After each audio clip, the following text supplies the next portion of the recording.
Salut tout le monde dans ce nouveau tutoriel de comment créer une horloge avec Visual Basic 2010. Alors aujourd'hui nous allons apprendre à créer une horloge de deux façons. Une horloge avec un bouton actualiser, elle va s'actualiser quand vous appuyez sur le bouton, et une horloge qui va continuer les secondes toute seule, il n'y aura pas besoin d'actualiser avec un bouton. Tout d'abord, vous démarrez Visual Basic Express, nouveau projet, et là vous avez une petite fenêtre, vous pouvez faire OK, mais vous pouvez modifier aussi ce nom. Par exemple, moi je vais mettre horloge. Voilà.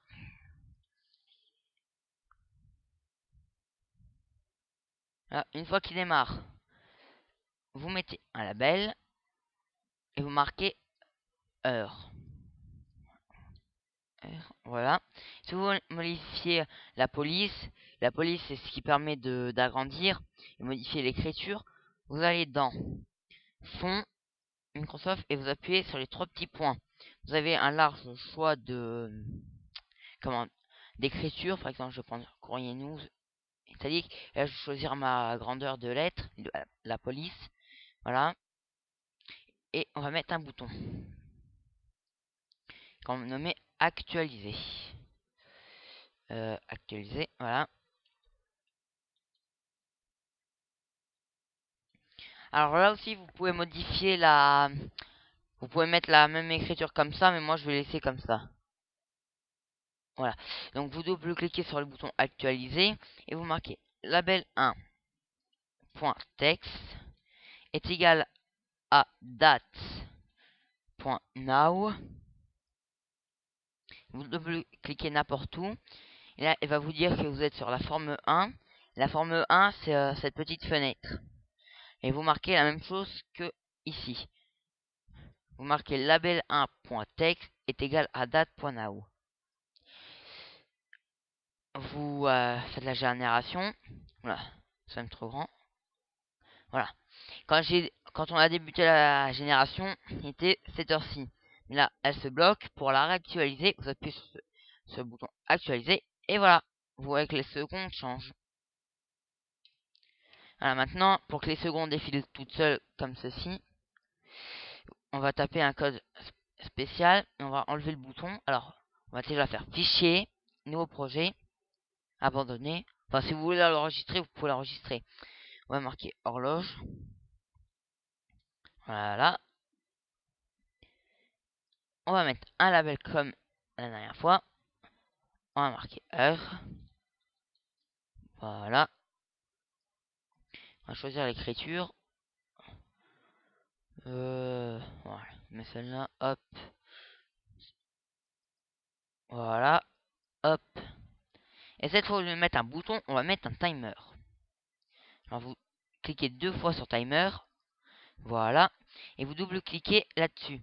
Vous marquez label 1.text est égal à date.now. Et pour qu'il là, vous allez voir que là, il va marquer heure. Je peux double-cliquer comme je veux, ça va pas marcher. Pour que ça marche, vous cliquez sur le timer et vous avez les propriétés.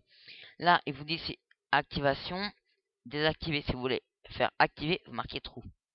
Voilà. Et c'est automatique. Après, si vous voulez pas aller dans les propriétés, que vous aimez bien les codes, vous faites comme le bouton, vous double-cliquez sur la forme, et là vous marquez timer 1.start, et c'est bon. Voilà, ça marche quand même. Après, si vous voulez l'exporter en .exe comme par exemple comme ce navigateur, je apprendre à le créer dans un autre tutoriel. .exe comme ça et faire l'icône. Vous pouvez la faire avec photofiltre. Mais nous, on va déjà prendre une icône qui est créée. Donc vous allez dans projet, propriété de l'horloge. On va déjà mettre l'icône. La icône, vous faites parcourir. Là, il y a celle-là. Nous, on va prendre celle-là, navigateur. Vous faites compiler, parcourir. Là, on est directement sur le bureau. Voilà. On fait sélectionner le dossier. On fait clic droit, enregistrer les éléments sélectionnés. Et je peux fermer. Et après, là, on va voir qu'il n'y a toujours rien .exe qui s'appelle pas horloge. vous allez dans générer horloge. Voilà. Et vous pouvez supprimer ça et ça. Voilà.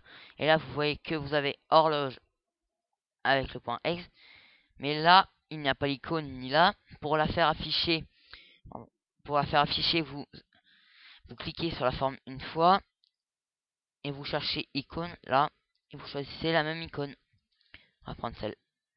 Voilà. On va prendre celle-là. Ouvrir. Générer horloge. Ça, vous pouvez le supprimer aussi. Double-cliquer dessus.